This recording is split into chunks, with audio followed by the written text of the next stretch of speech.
Welcome to the FreedomCare app. Today, let's walk through how to edit a visit. Step 1. Log into the app using your caregiver code and password.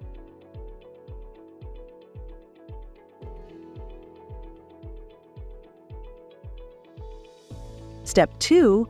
On the main screen, tap the Schedule button. Step 3. Select the patient you are looking to edit the visit for. For this example, we will edit a visit for Nestor. Step 4. Select the week that indicates the visit you want to edit. Keep in mind that weeks are from Sunday through Saturday. If you're trying to edit a visit for this upcoming Sunday, select Future Weeks. For this example, let's edit a visit for tomorrow.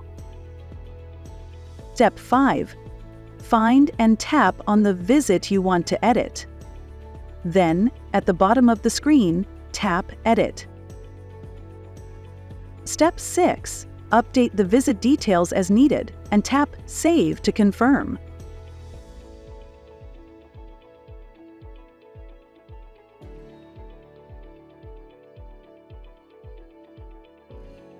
You have now successfully edited that visit.